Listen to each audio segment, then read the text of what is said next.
they worry sometimes about the unknown of like, well, what will this feel like? What will this look like to reprocess? I'm scared. I'm nervous.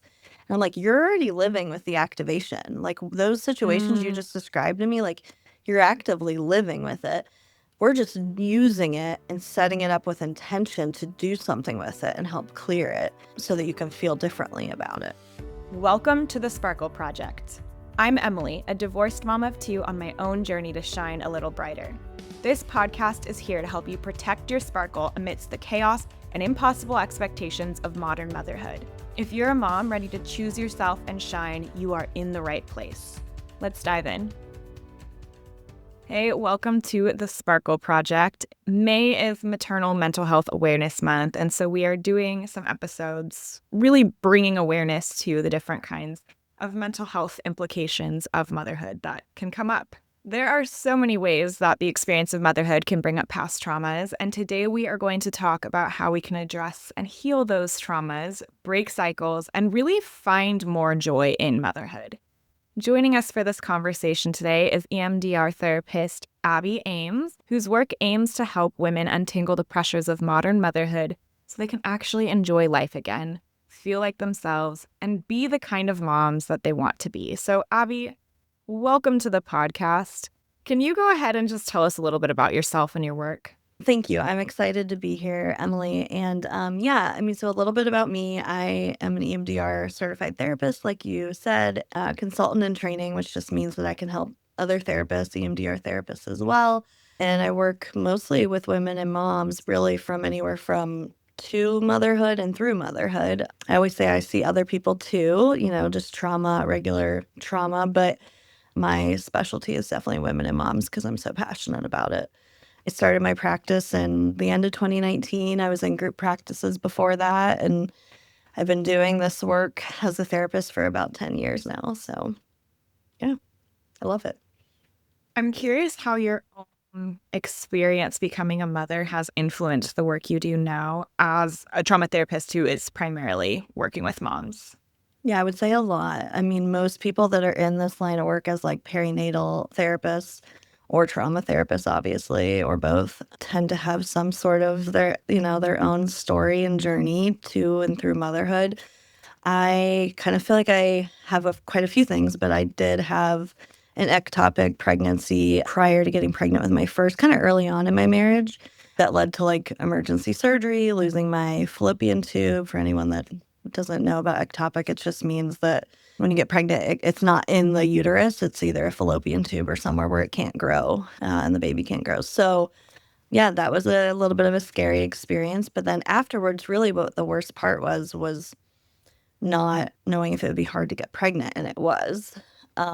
We were kind of unexplained fertility-wise in terms of we didn't have any diagnosis, but we went on like 2 years of trying and then eventually went through the treatment, fertility treatment route and had my oldest son, and then we were surprised with my second. So I have two boys, and I always say, like, I had my own, birth trauma, my own anxiety throughout pregnancy after loss. I had a COVID baby, so that's a whole nother can of worms. And then I think a lot of moms, what we don't realize is like it sometimes gets misdiagnosed as like postpartum anxiety. So yeah, I just feel like I feel for a lot of moms that experience loss, fertility challenges, their own trauma, postpartum trauma, and then even just dealing with their own childhood stuff showing up in motherhood. Yeah. So there's a lot. Yeah. There is so much. I mean, So just the much. fact that the process of becoming a mom can be so filled with trauma in Absolutely. itself for some women. And then, yeah, as you said, there's so much that can come up from before. What kinds of traumas or like where does a lot of the trauma stem from that women are coming to you with? Yeah. So, I mean, I feel like there's a lot of different things, but pregnancy loss, the trauma of just trying to get pregnant and having a difficult time, whether that's infertility or just fertility challenges, pregnancy trauma, birth trauma. I even call it like postpartum trauma, really anywhere in that trying to conceive to postpartum period. And then even after that, sometimes it's childhood, right? They don't realize, but there's stuff just lingering from their own childhood or the way they were raised. And A lot of moms nowadays, especially millennials, but really a lot of them, I tend to see a lot of millennials, but are just trying to do things differently, right? So we see our own stuff kind of show up of like how we were raised in our own parenting. So it might be like if we're neglecting our own needs, right? And now we're snapping at kids a little more or less patient, and we don't want to do that. Like sometimes that stuff will show up as well. So. Yeah, I know in your work, you work with a lot of maybe former type A, Yes. recovering perfectionists, Yes. People who identify with things having gone a certain way in their life up until Yep. this point. And I think Yep. a lot of millennials can relate to that Oh, from, yeah. Our childhoods and all of that. Mhm. Why does that personality type or like just that kind of person who identifies in that way tend to struggle in such a specific way in motherhood? Well, I would say for one thing, motherhood is anything but like predictable, right? Yeah. None of it is in our control. We suddenly have to like release control and routine. And for those type A's, we're good at like planning and having a plan and always being prepared. And that goes out the window. And it's a real struggle because it kind of turns your world upside down to suddenly, a lot of times I see them trying to plan and prepare for every scenario. And we quickly learn, I think, through different seasons that we have to get a lot more flexible and stretch a lot more than we're used to. And that suddenly it can't be our go-to of like, oh, I'm just going to have a plan and always be in control. And that's how it'll all work out. And it doesn't work that way anymore. Babies don't really care about your plans, right? Ain't that the truth? They really, really don't. So, how does trauma show up in the body for moms? yeah, that's a good question. So, I guess I want to answer it in two parts. So, I think there's sometimes a reaction type of response, which can be like many people sometimes are aware of, like fight, flight, freeze, fawn, right? Fight is like maybe you're snapping at your kids or your husband, and it's that trauma response of like literally fight. Flight, right? I need to get out of here. You leave the room, the kind of showing up in different ways. But really, these can show up in overworking can be a flight response or like never slowing down, right? That can be a trauma response. Freeze is kind of that shutdown you kind of see from people. And then fawn is like people pleasing. Again, that like perfectionist people pleasing, like never saying no to anything, overcommitting. But in terms of the body, I think it can show up in lots of different ways, right? It can show up as tension. It can show up as nausea, lack of appetite.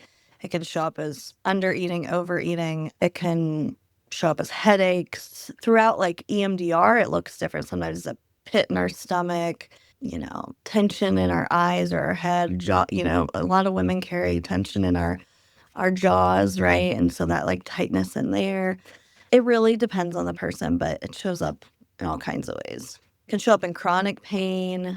I mean, a lot of women, there's on the rise is like autoimmune disorders. There's so much. I think as much as a society, we like to separate emotional from logical, it's just not like we really can't separate it. I mean, I've had people like someone can have chronic, let's say it's knee pain, for instance, and then as they reprocess and heal and clear some of that out, I'm not trying to sit here and say that that helps all these physical ailments. It depends on, right, where it's coming from, but sometimes you'd be surprised what feels better physically. Yeah. So that totally makes sense. Thinking about like our nervous systems, and I think a lot of moms do feel overstimulated, right? Like it's overstimulating. Like, let's be real. Yes. Oh, motherhood is a lot. Okay. What does that like mean when we're overstimulated? It can mean a lot of things, right? It could be like the thoughts or noises internally and then externally, right? Kind of colliding. I know some people say like, I can't even hear myself think, right? Or I can't even finish a conversation or a sentence without being interrupted, right? With my significant other. When you think overstimulated, it could be a lot of different senses, right? A lot of people I think are sensitive to like noise or touch, a lot of moms.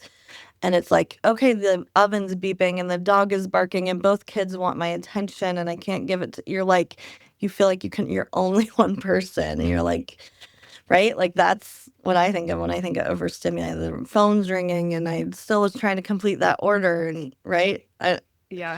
Yeah. We all know what that's like when there's 1,000 things kind of happening at once.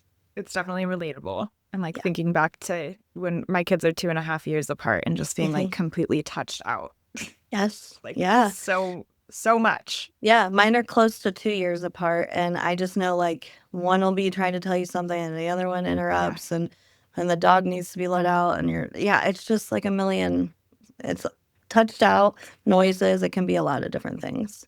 totally. Yeah. So, a lot of what you are doing in your work is helping moms who are stuck in patterns that they Mhm. can't think their way out of. So, like, we Yes. think about like traditional talk therapy, and that is a great Mhm. tool and works for a lot of people. But you Absolutely. take sometimes a different approach with the women you work with. Can you explain to us a little bit about EMDR and what your therapy looks like? Yeah. I feel like a lot of people, when they reach out to me, they've tried either like some traditional talk therapy and it helped them in a lot of ways, right? Get support and navigate and understand themselves a bit more. But then sometimes they still felt very deeply like in their body, like it didn't shift everything. They don't feel 100% differently. They try to think more positively or think about themselves in a better light. And I always said that's because, like, if the body and your brain aren't aligned, then you're trying to force yourself to say, "Oh, I'm a good mom. I know I'm a good mom," right? Or I'm patient, like, but they're thinking, I just need to be more patient, or I just need to be less selfish, right? Mm-hmm. Or I just need to, we know all these things logically. That's what a lot of people will come to me and say. I know logically I'm not a bad mom, or I know logically that my kids aren't trying to drive me crazy in that moment. They're just being a kid. But I can't stop myself from snapping, or I can't stop myself from you name it, right? So what EMDR does is it helps kind of like a clogged drain. It helps us clear whatever's in there in the nervous system that's still stuck. So sometimes it's obvious things, like I said, like childhood, like mom and dad yelling at you, or mom and dad telling you you're not supposed to cry, or don't make a fuss, or just be a good girl, right? And being a good girl today means pretty much stuffing your own needs aside, right? Sometimes literally. And that wasn't obviously the intention of some of those ways of parenting, but that's how it's showing up in a lot of moms today. So we're kind of clearing on a body level, along with the belief about yourself. I'm a bad mom. I'm snapping at my kids, or like I'm becoming my mom, right? And then we're bringing up what's the body sensation, the emotion, what's the memory maybe that's attached to that, and bringing the intensity and charge down through this bilateral stimulation. And just to be clear, bilateral stimulation can be anything that's right left. So it might be tapping bilaterally, and we have tappers that people can hold. It could be auditory, where they hear like beep, beep, right, left, or it could be a light bar or eye movements where they're just tracking with their eyes, right, left. And that just really brings down the intensity on the charge of whatever's, causing distress. Yeah. I'm so curious as a practitioner what brought you to EMDR because it is such it's something like I know for me up until a few years ago had Mm-hmm. never heard of it and Mm-hmm. like when I was introduced to like what EMDR is it's like Mm-hmm. oh that's a really interesting like in some ways it's Weird. like oh this makes so much sense that your body like we carry trauma in our body it makes Mm-hmm. sense that you have to adjust the body with the brain but it Mm-hmm. also is like wait what do you mean you're Yeah. tapping left and right like what Yep. Yeah, it's really weird. People will say to me, like, a lot of people are like skeptical, or I've heard people say stuff about like it feels like magic, but like and then they're like, I don't know. We'll see if it feels, better next time too. Like, did it stick? And that, and that makes sense. It's strange. I thought it was really weird and strange. I don't even know if I have a good answer as to what brought me to it. I mean, like I said, I was in group practice. I was probably trained, I don't know, maybe 8 years ago. I can't really remember the exact time. And I just remember other people were considering getting trained in it. And like I knew about it, but I didn't really understand it at the time. And I don't know, I went to this training and you do it yourself as a clinician. So it's not like, we get to practice what we preach. We know what it's like yeah being on the client side. And it's powerful. And once you see it and feel it, like, oh, wow, like that really, I didn't I thought this was so strange, and yet it kind of worked. And then you start to see it in clients and how helpful it can be. It's like, okay, I, I'm in, like, I'm fully yeah committed.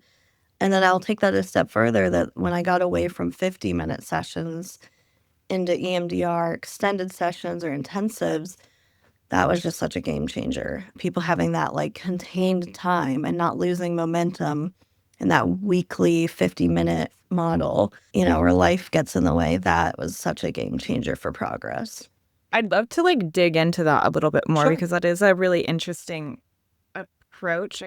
I mean, you think about like healing and the opportunities we have to like engage in our own healing. And as moms, there's so many other things that are going on. And sometimes it doesn't even seem like even that word healing, as we're having this conversation, it's like, what does that even mean? Like, what are we really talking about? It's not some physical bleeding wound that we're trying to like patch up and repair. These are really complex, maybe like a certain situation you went through with birth that was really traumatic that is impacting you in different ways. But sometimes it's not even that clear. There's not like that moment of this is the thing that I'm going back to. So I guess I kind of have two questions here. Is like, what does the healing mean? What are we even really talking about? And then looking specifically at your EMDR intensives and like what you're doing in that and why that extended period is a good option and what it's a good option for, I guess. So that was a lot to throw at you. That's okay. If I don't answer it exactly, just remind me. Well, but we'll circle back around. Yeah, thank you. But I think in terms of what does healing actually mean or look like, I mean, that's a hard one because it really depends on the client and the context and what they're coming in for. But what I see it show up as, and many say, is like, it means like it's showing up in our interactions, right? So like, I don't know why I keep using this as an example, but like, I'm able to pause more before snapping at my kid. Maybe that's happening less, right?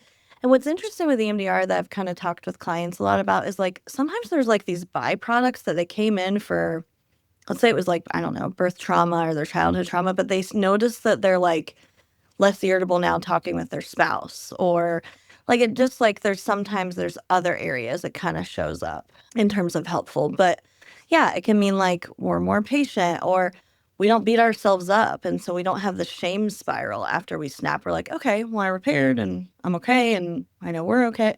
We don't like spiral as much. Sometimes I see that. Sometimes it really just depends on the topic. Like with birth trauma, maybe I know it wasn't my fault anymore. I don't carry the anger or the guilt anymore, and I'm not terrified by my next pregnancy. There's so many different examples, but a lot of people will say they feel lighter. They feel like life is more manageable. They're more confident. They have less self-doubt as a parent when they kind of reprocess stuff that was still lingering and impacting them. I feel like that's kind of a broad example, but yeah. Well, I'm hearing with all of that, like there's so many symptoms of the traumas that we go through, and it can show up in so many different ways and compound too. Like you're saying you deal with one thing and then now all of a sudden communication with your spouse is different. And that wasn't the core issue, but it's like, it impacts every area of our life. Yeah. And honestly, now that like when we're talking about it, I think it's important to note not everyone identifies with this word trauma either, right? So sometimes someone's coming in, they're like, my childhood was fine, but I'm still doing this or that, and they don't realize something that maybe is having a long-term impact. And as a clinician, we still consider that trauma, even if it's quote unquote, like they call it like smaller T or death by 1,000 cuts, right? But it's still anything that's still impacting us long term, we can work through. And you could even, I mean, this is getting a little too in the weeds, but EMDR can help with things like anxiety and phobias. It's not like it has to be all this like single event type of trauma. Does that make sense? Yeah.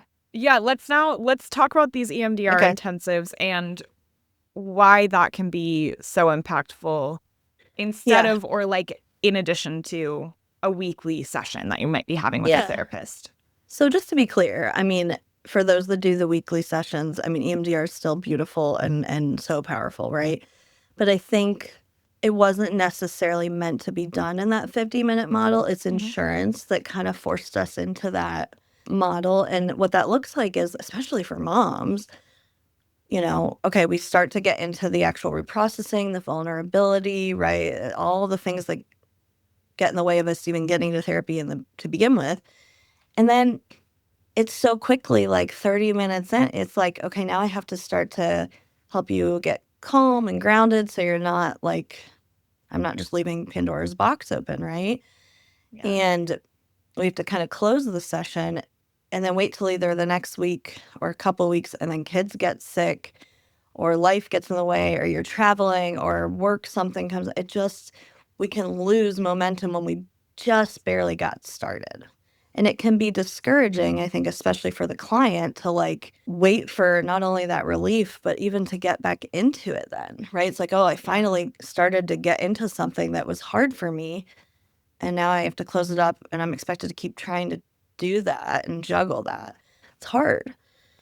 So I think that's where kind of intensives came from, was if insurance wasn't a part of it, what would it look like to have 3 hours with your therapist and really take your time and not rush and have breaks and tea and coffee and get into multiple things, knowing that we're putting life to the side for a bit.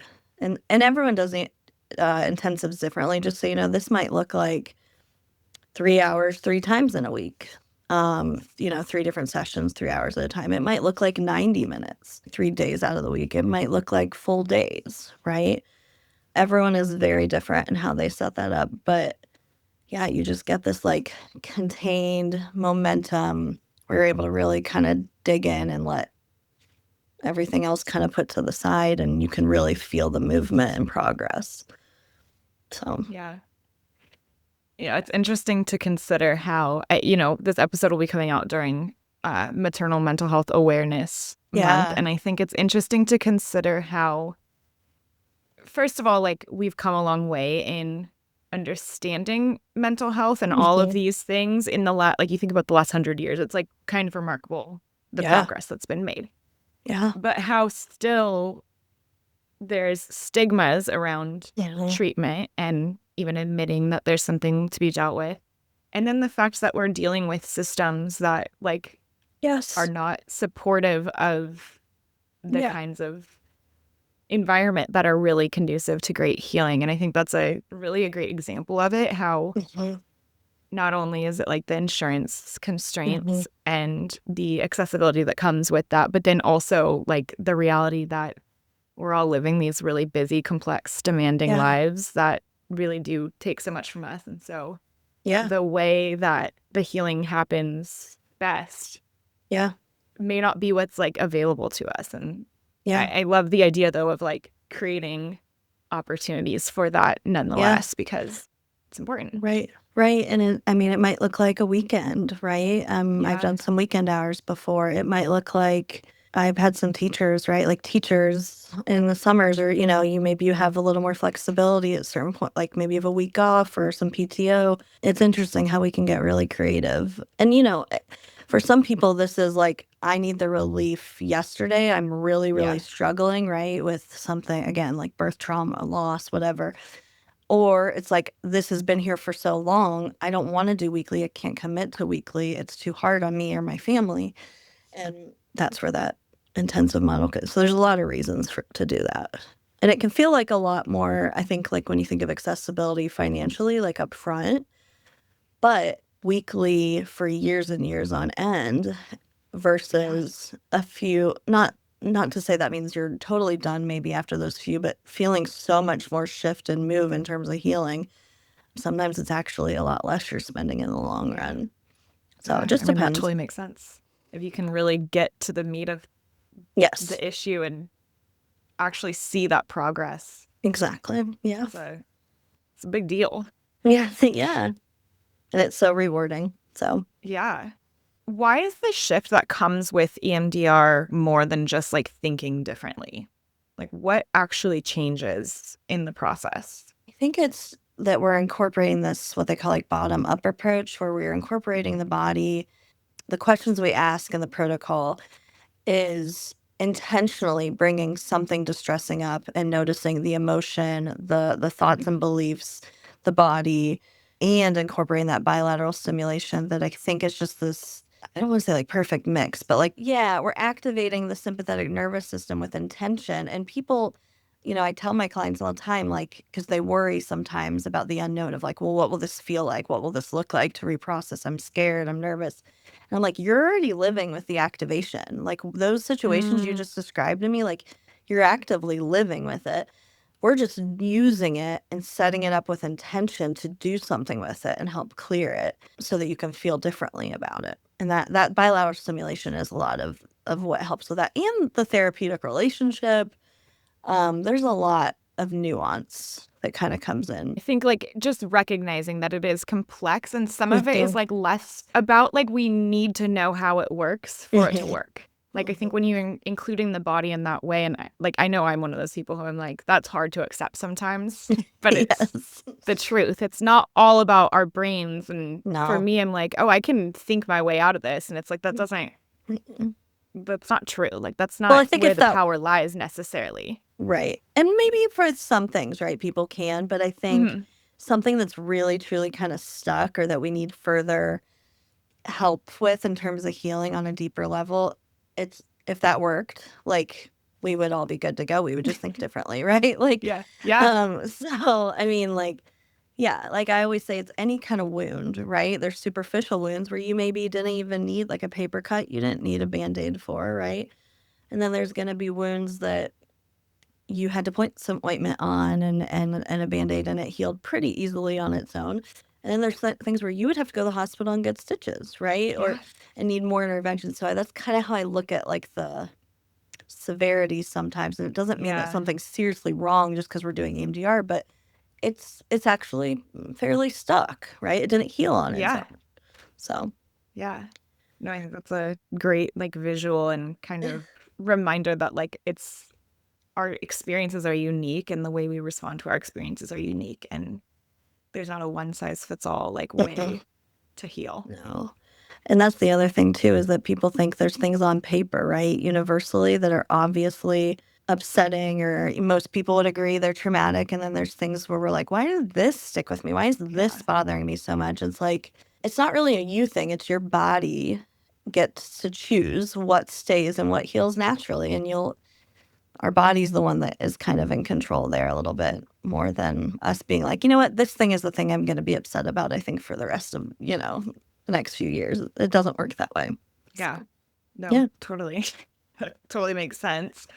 You also use parts work and IFS, which is internal family systems, alongside EMDR in your work. And we've talked about IFS on this podcast in previous episodes. But I'm wondering if for someone who's not as familiar with IFS, what does that add to the process that you're taking with clients? Yeah, that's a good question. I think it adds an element of like, we all have parts of our personality that develop over time. And a lot of times we have parts that develop for good reason, as I won't get in the weeds, but like a perfectionist part. We're talking about, a lot of moms with like perfectionist planner parts that developed somewhere along the way. They felt safer, right? Maybe more loved when they got everything right and were always a good girl, right? And sometimes in EMDR, what this might look like is, let's say someone's reprocessing something and it's about their childhood, or incorporating parts work might look something like having a protective figure, or even themselves as an adult going back and being with that 6-year-old self, right? And being there right alongside her, that she's no longer alone in that moment, right? Or tell her all the things maybe she needs to hear. Maybe you give her a hug. Maybe she's scared, right? And that's kind of where I might incorporate parts. And it can be really healing to do that. And one of the things that I think is really beautiful about it is we don't always need that apology or, the things we think we need to heal. Sometimes we can do that all on our own in surprising ways. So that's a good example of like, we can have our adult selves and go in, and if we're working with a memory from when we were 6, we can go in and really, if we're open to it, go and protect her, be there for her. It's seriously so cool. Like I think my big takeaway from all of this is like how incredible our brains and our bodies are to, like, for so many of us who aren't necessarily tapped into this kind of work, it's like there's so much untapped potential in the ways we can heal ourselves. And it's just like having the support to do that is like, it's really cool. It's really remarkable. Yeah. And it's a hard thing to explain because like I'm giving you a teeny tiny example, but it's hard to like explain what that looks like. But hopefully that makes a little bit of sense what that could look like. Yeah. I mean, absolutely. For a mom listening right now who is in the thick of it and who is feeling maybe overwhelmed by motherhood, maybe ashamed of Mhm. what's going on, things not looking the way they thought it would, Mhm. what would you want that mom to know? Mhm. I think I would want her to know, number one, that, like, I mean this with, like, at the bottom of my heart, like, you're not alone. All, like, so many moms have felt the same way of like, oh, we envisioned motherhood or we envisioned this season totally differently, right, than reality. And it doesn't make you a bad mom. It doesn't make you selfish. It doesn't mean that you're not cut out for this or if you're not as patient as you thought you would be. It really just means that this is hard and that there is support out there. And if you feel like you've tried a lot of things, there's a lot of different types of support, not just support, but healing, even beyond support. And it can get better. And I think I also want moms to know that I think a lot of moms, especially when we're in the thick of postpartum, that something like 90%, probably closer to 100% of moms have some sort of intrusive, scary, upsetting thoughts. And I say that because I think a lot of people are like, well, no one else is talking about this or everyone else makes it look easy. I promise you, you're in good company when I say that most moms are having some scary or upsetting or anxiety provoking thoughts. And it's not just you. And yeah, just I really want to normalize.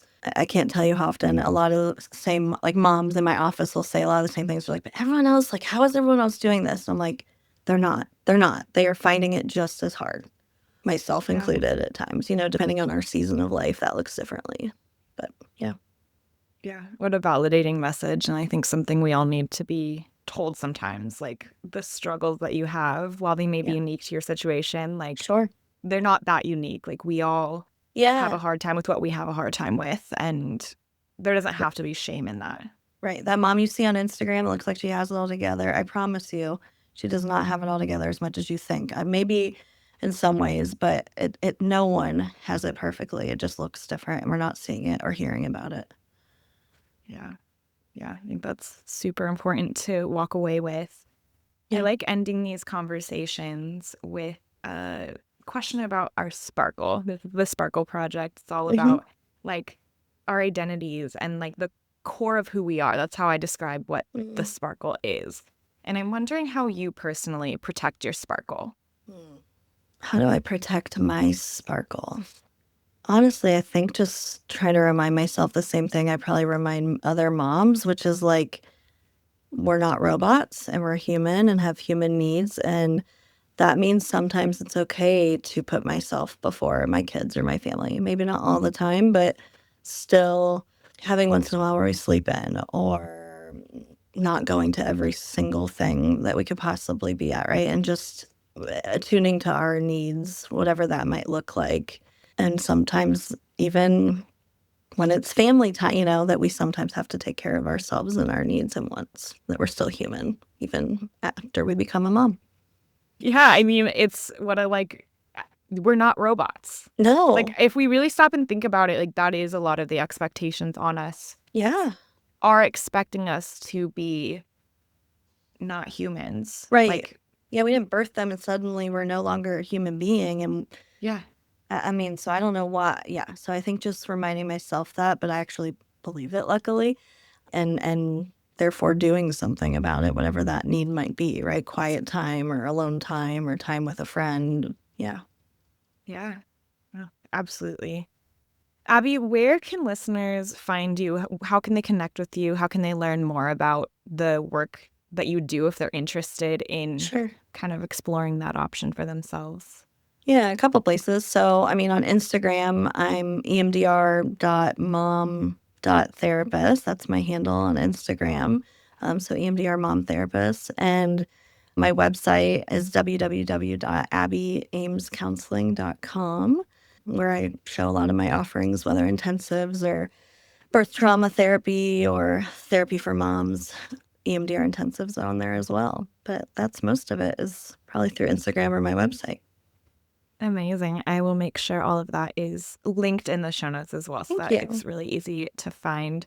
I think the work you're doing is so important. It's like just the fact that you're showing up, educating about it too. I think there's a lot in here that if moms don't know what's available to them, they can't find support in that. And so I think Yeah. that's such a huge piece of it. And I appreciate everything you're doing to make sure that moms know what is out there, what Yeah. opportunities for healing do exist, because Yeah. we deserve We to do. tap into that potential. We do. And thank you, Emily, for speaking about it and, you know, obviously making it your mission to talk more about like moms and their sparkle. I love that. Yeah. Man. It's my life's work. I know. I love it. And this is my life's work. So I'm just so glad that you brought me on and that you're always talking about this as well. Yeah. Thank you so much for being here. Thank you. Thank you for tuning in. Keep on shining. Thanks for tuning in to another episode of The Sparkle Project. Loved what you heard? Share this episode with a friend, and don't forget to leave a rating and review to show your support for the show. We'll be back next week with another episode. See you then.